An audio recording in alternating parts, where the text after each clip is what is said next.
Hello students, class 9th mathematics chapter 7 triangles कर रहे हैं, राइट? कॉन्ग्रुएंसी ऑफ ट्राइंगल्स कर रहे हैं। Okay fine. यहाँ पर हमने कुछ थ्योरम्स के बारे में पढ़ा था। मैंने आपको बताया था किस तरह से हम थ्योरम को यूज़ करके ट्राइंगल्स को कॉन्ग्रुएंट करेंगे। आज हम लोग करेंगे कुछ एग्जाम्पल्स। एग्जाम्पल के लिए हम लोग बुक ले रहे हैं एनसीईआरटी बुक। ओके, तो वीडियो पॉज कर लें, एनसीईआरटी बुक निकाल लें, चैप्टर 7 ट्राइंगल्स एग्जाम्पल 1। ओके, मैं बुक पे आता हूँ, आप भी पॉज करके बुक ले लीजिएगा। एग्जाम्पल 1 है इन फिगर 7.8। ओके, यहाँ पर आपको एक फिगर दे रखा है कुछ इस तरह से, आपको ये बुक में दिख रहा होगा।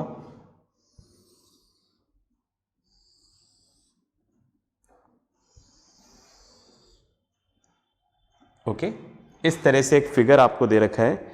यहां पर मैं नेमिंग दे देता हूं इसका A, B, C, D और ये वाला पॉइंट दे रखा है O।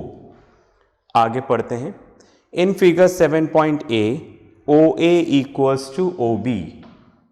OA और OB आपस में इक्वल हैं। फिर दे रखा है OD equals to OC। OD और OC आपस में इक्वल हैं। प्रूफ करना है triangle AOD congruent to triangle BOC and AD parallel to BC। चलिए, प्रूफ शुरू करने से पहले गिवन लिखना होगा हमें। तो गिवन हमें क्या दे रखा है? एक तो हमें दे रखा है OA equals to OB, OA equals to OB and second हमें यहाँ पर गिवन दे रखा है OC equals to OD। OC और OD गिवन है। टू प्रूव, अब हमें यहाँ पर प्रूफ क्या करना है? दो चीज़ें प्रूफ करनी है। पहला हमें क्या प्रूफ करना है? Triangle AOD is congruent to triangle BOC। BOC पहली चीज हमें ये प्रूफ करनी है। सेकंड हमें प्रूफ करना है AD parallel to BC, right? AD parallel to BC। तो ये दो चीजें हमें यहां पर प्रूफ करनी है। Okay fine. एक तो हमें यहां पर ट्राइंगल कॉन्ग्रुएंट प्रूफ करना है, दूसरा हमें प्रूफ करना है AD पैरेलल टू BC। कर दें? चलिए चलते हैं आगे। यहां पर लिखा मैंने प्रूफ। अब अगर इनको कॉन्ग्रुएंट प्रूफ करना है दो ट्राइंगल्स, पहले ट्राइंगल्स ध्यान से देख लो कौन कौन से ट्राइंगल्स हैं। ट्राइंगल AOD, ट्राइंगल BOC, ये दोनों ट्राइंगल्स हैं और इन दोनों ट्राइंगल को कॉन्ग्रुएंट प्रूफ करना है। ओके, तो हमें थोड़ा सा प्लानिंग करना पड़ेगा कौन सी थ्योरम से करें, राइट? हमारे पास कॉन्ग्रुएंसी कंडीशंस कौन कौन सी है, right? SSS, SAS, AAS, ASA, RHS, right? ये हमारे पास कॉन्ग्रुएंसी कंडीशंस हैं। इनमें से हम कोई सा भी एक यूज करके इनको कॉन्ग्रुएंट प्रूफ कर सकते हैं। तो सबसे पहले हमें ये चूज करना है कि हम इसमें से कौन सी कंडीशन यूज करें। उसके लिए हमारे पास कुछ पता होना चाहिए हमें, राइट? कि क्या गिवन है और क्या एक्स्ट्रा हम यहाँ से कैलकुलेट कर सकते हैं। तो आप ध्यान से देखिए, अगर मैं इन दोनों ट्राइंगल की बात कर रहा हूँ, ट्राइंगल AOD, ठीक है, ट्राइंगल AOD, ट्राइंगल BOC। अगर आप इन दोनों ट्राइंगल को ध्यान से देखोगे तो इसमें ये वाली साइड इसकी इक्वल है और ये वाली साइड इसकी इक्वल है। मतलब दो कॉरस्पॉन्डिंग साइड्स इक्वल हो सकती है। अभी हमारा एक गेस है, एक अनुमान है, ठीक है, राइट? फाइन। क्योंकि हमें लग रहा है भाई इस ट्राइंगल के अंदर ये वाली साइड और इस ट्राइंगल के अंदर ये वाली साइड, इस ट्राइंगल के अंदर ये और इसमें ये आपस में इक्वल है, मतलब दो साइड्स इक्वल आ रही हैं, दो पेयर आ रहे हैं यहां पर जो इक्वल हैं, राइट।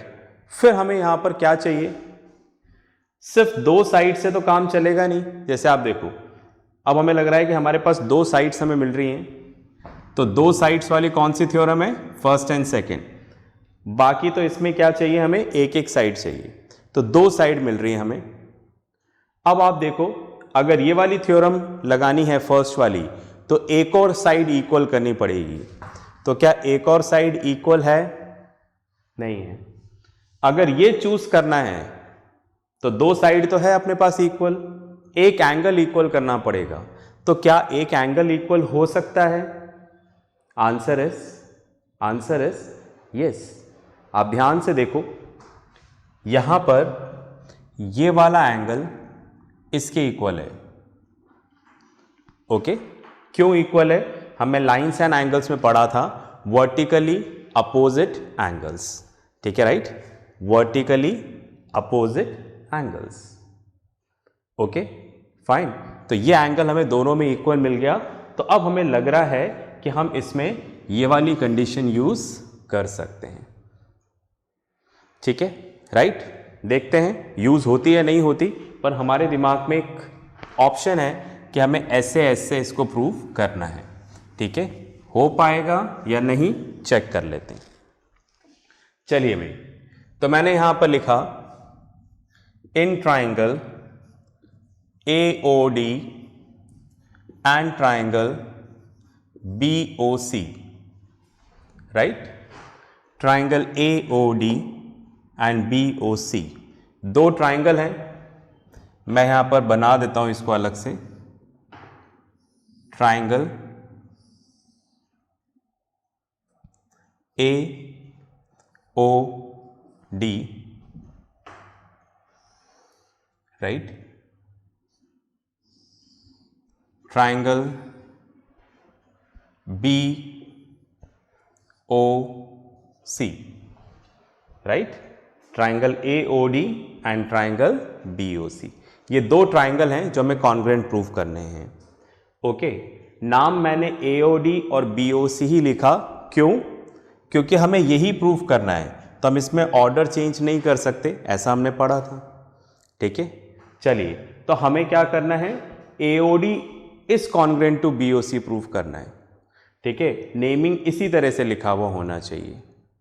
अब आप देखो, क्वेश्चन में हमें दे रखा है, गिवन है OA equals to OB, OA और OB आपस में इक्वल हैं।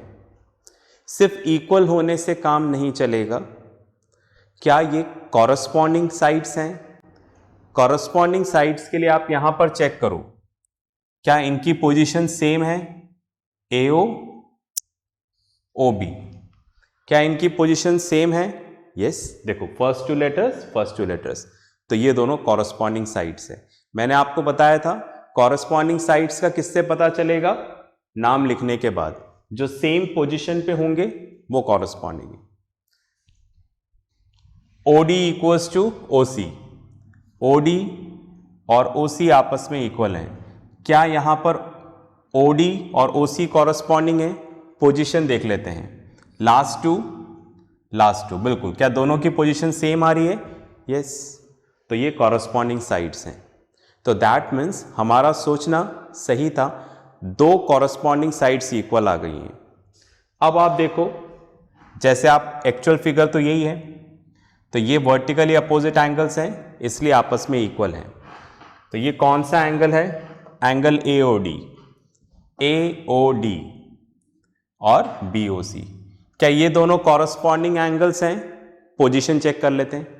जैसे AOD फर्स्ट सेकंड थर्ड, तो इधर भी ऐसे ही आना चाहिए, BOC, बिल्कुल सही है, ये कॉरस्पॉन्डिंग एंगल्स हैं। तो दैट मीन्स ये कंफर्म हो गया, हम कौन सी थ्योरम अप्लाई करने जा रहे हैं, SAS। करके देखें, चलिए। In triangle AOD and BOC, right, AO equals to OB या BO भी लिख सकते हो, भाई कोशिश करें कि जो ऑर्डर है उसी में लिखें। जैसे यहां पर लिखा AO, तो इधर क्या लिख देंगे, BO, राइट, फाइन। क्यों भाई? ज्योमेट्री में, कॉन्ग्रुएंसी में आपको हर चीज का रीजन लिखना है यहां पर कि क्यों इक्वल है। क्यों इक्वल है? क्योंकि क्वेश्चन में गिवन है। फिर मैंने यहां पर लिखा एंगल AOD, तो यहां पर क्या आ जाएगा? Angle BOC। Why? Vertically opposite angles, ठीक है, right, vertically opposite angles. Third मैंने लिया है यहां पर OD, तो इधर क्या लेना पड़ेगा? OC। क्यों? क्योंकि ऐसा क्वेश्चन में क्या है? गिवन है, ठीक है, OC equals to OD, right. तो यहां पर हम क्या लिख देंगे? Triangle AOD is congruent to triangle BOC by SAS congruency condition, ठीक है। तो इस तरह से हमारा पहला स्टेप पूरा हुआ। ये दोनों ट्राइंगल यहां पर क्या हो गए? कॉन्ग्रुएंट हो गए। ओके, पॉज करके लिखें, फिर आगे चलेंगे।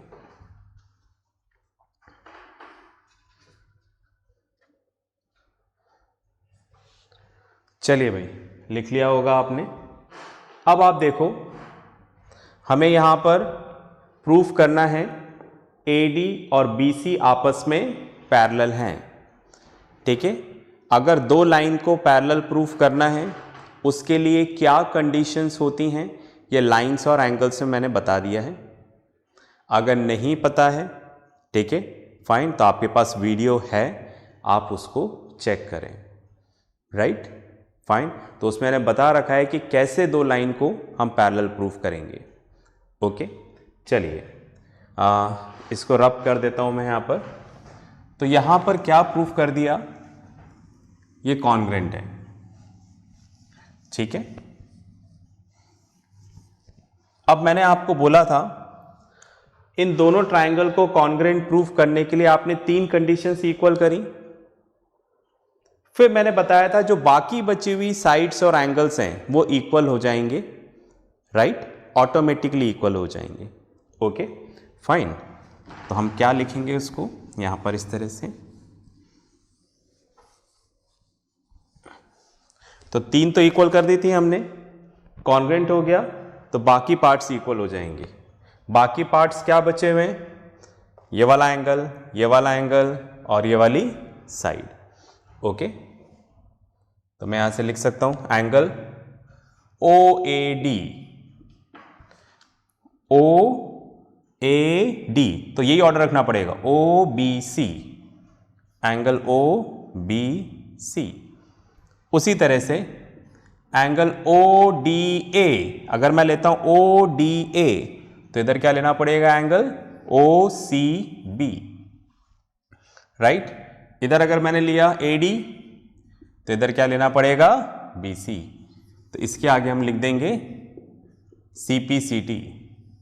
तो तीन पार्ट्स हमने इक्वल करे। टोटल ट्राइंगल में 6 पार्ट्स होते हैं, 3 एंगल्स 3 साइड, कॉन्ग्रुएंसी के लिए 3 हमने इक्वल कर दिए थे और बाकी बचे हुए किससे हो गए? CPCT, corresponding part of congruent triangle, ठीक है, ऐसा हमने देखा था। ओके, चलिए अब आप देखो,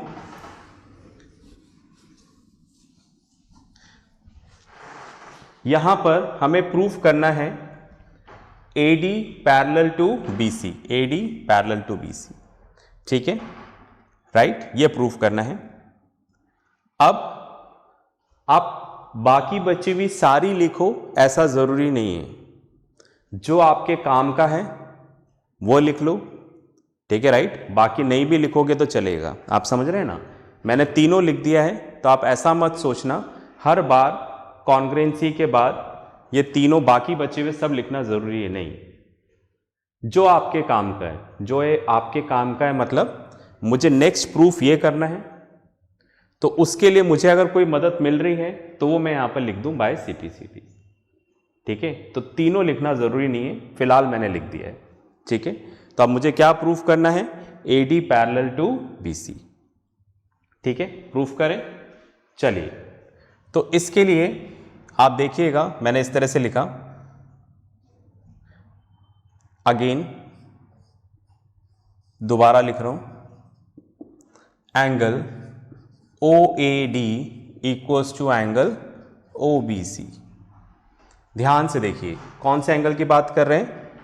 OAD, ये वाला एंगल, और उधर कौन सा आ रहा है? OBC, ये वाला एंगल। ये दोनों एंगल आपस में इक्वल हैं, तो इनको आप ध्यान से देखिएगा, ये कुछ इस तरह से हैं, राइट?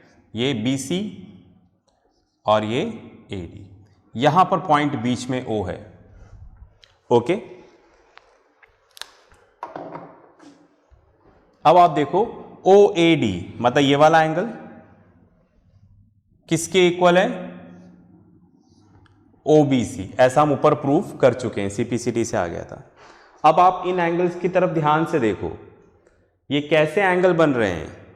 ये ऑल्टरनेट इंटीरियर एंगल्स बन रहे हैं। ओके, तो हमने यही पढ़ा था, दो लाइन को पैरेलल प्रूफ करने के लिए तीन कंडीशंस थी, corresponding angles, alternate interior exterior angles, the sum of interior angles on the same side of transversal is of 180 degree. तीनों में से कोई एक प्रूफ करना था, हमने alternate interior एंगल लिया। तो आप देखो यहां पर दो लाइंस हैं, कौन सी दो लाइंस हैं? BC एंड AD, और ये ट्रांसवर्सल हो गया। तो आप देखो ये alternate interior एंगल्स हैं, इसलिए दोनों लाइन आपस में क्या होंगी? पैरेलल। तो जो बोला है वो लिख देता हूं, right? Angle OAD and angle OBC are, मैं इसको रब कर दूं, मुझे लिखने की स्पेस चाहिए होगी।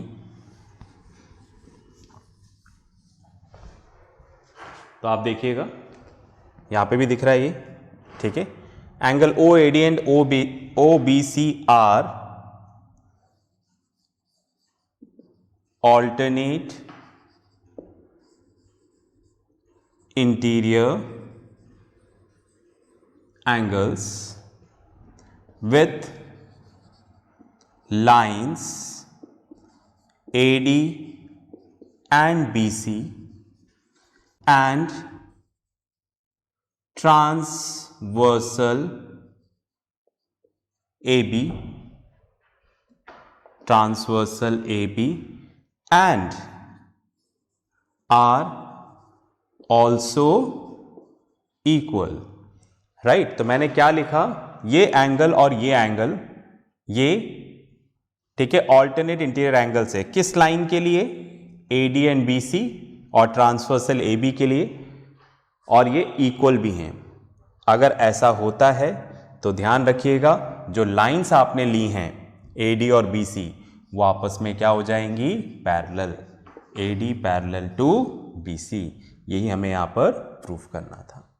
ओके, तो अगर आपको लाइंस एंड एंगल्स की ये बात पता है कि लाइंस कैसे पैरेलल प्रूफ करते हैं, तो मेरी बात समझ में आ गई होगी, अदरवाइज नहीं आई होगी, इसलिए पहले वो वीडियो देखिएगा। ठीक है, राइट? फिलहाल पॉज करके लिखें, फिर आगे बात करेंगे।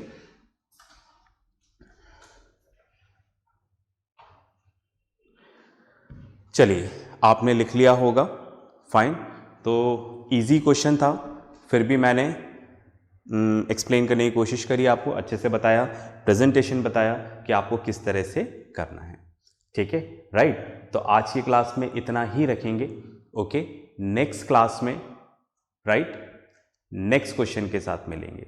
ओके, इसके साथ जो वर्कशीट आएगी उसको आप ज़रूर प्रैक्टिस करिएगा। तो नेक्स्ट क्लास में मिलते हैं, तब तक के लिए प्रैक्टिस करते रहें, पढ़ते रहें और अपना ध्यान रखें। बाय।